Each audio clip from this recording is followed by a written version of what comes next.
Hey guys, Chicky the Main, aka Deboo, with a video update. This video update effective around 8:30 a.m. Eastern Standard Time on Thursday, August 19th, 2021, and starts you off with this morning's visible of Tropical Storm HENRI. HENRI overnight looked like it unraveled a little bit, became a little bit disorganized, and but it looks like it's well back on its way to firing up some convection this morning, and that convection looks to be trying to build back over center. You can see the center of rotation is right about right in there, and then the convection is off to the southeast side of it. But when you look north of the system, it's got a nice envelope, and what I mean by that is this is in the upper atmosphere. You can see that curvature or that bending right in here. So HENRI is moving off towards the west, and when we look at the latest out of the National Hurricane Center 3-day cone, the center of rotation is just south of latitude 30. Latitude 30 runs through Jacksonville, Florida, so the system is well east of the Florida coast. And as you can see, by tomorrow, 2 a.m. Friday and 2 p.m. Friday, the National Hurricane Center is currently showing the bend off towards the north and then the northeast, and they have it as a tropical storm intensifying into a hurricane by 2 p.m. tomorrow afternoon.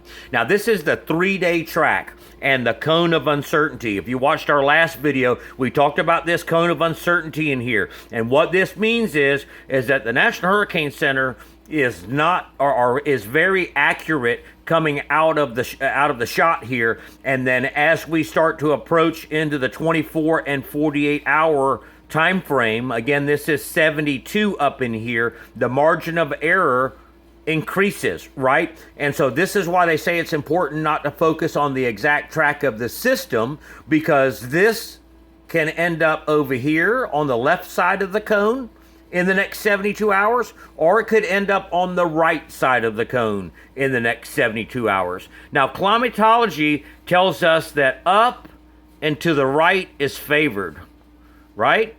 These storms come up. Now, HENRI is a little bit different because it didn't originate in the eastern Atlantic.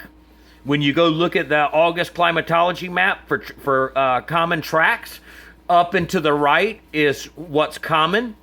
But overnight, the models have done like a little ping pong effect. All four of them, GFS, ICON, CMC, and the Euro, all are showing that after this point right here, it's a north track and then a quick ping pong back to the left and then out back to the right, heading for the North Atlantic. We'll have to wait to see how that verifies. Obviously, we don't want to see any landfalling tropical cyclone anywhere, but this is what the National Hurricane Center is showing in the 3-day. Not necessarily to get into the 5-day at this moment, because things can change. We've got to watch this system. All right, so for surfers, for non-surfers and mariners, I've got to cater to my following, and we're going to switch over to some buoy readings here in just a second.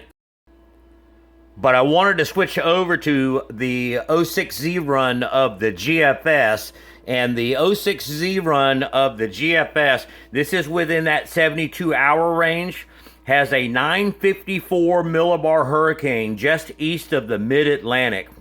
And you can see at the top of the screen here, here's New York and here's New England. I don't want to take the model image any further than that. If you stay inside a 72-hour window, it gives you a little bit more confidence that that would verify. I'm not sure about intensity, because the other difference in models is that the GFS is the strongest in intensity, whereas the European model is still out to lunch on this one. I can't believe that. But the ICON and the CMC are also showing a weaker system. So right now the GFS is an outlier. However, if you saw our video the other day, and we've been talking about it, that a major hurricane cannot be ruled out, you can't discount the GFS on this.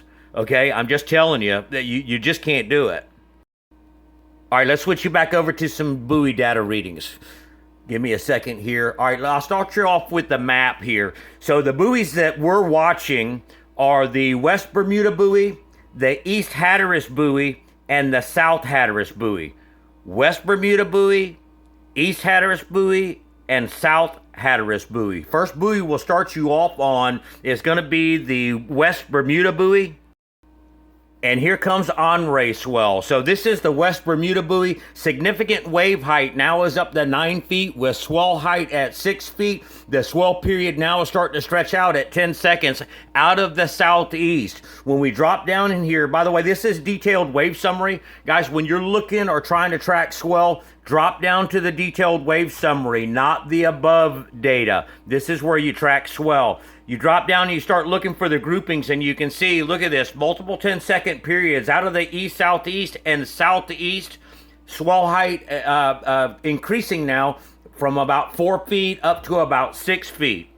Now, with swell direction, east, southeast, and southeast, this is what we were talking about the system being heavily weighted on the east side of the system. Okay, so this is all of that east, southeast swell as the system is tracking off towards the west on the east side of the storm. That's what's throwing that east, southeast swell into the mix right here. All right, switch you over to the this is buoy 4101. 4101 is the East Hatteras buoy. So 4101 East Hatteras buoy, detailed wave summary. Swell height now has increased to 6.2 feet, and significant wave height is 6.2 feet. All right, so oftentimes you hear me say solid swell. What do we mean by that? Solid swell. That is when the buoy is showing equal heights in significant wave height and swell height. They're matching. They're working together. Swell period right now on this buoy is 9 seconds, but you can see flash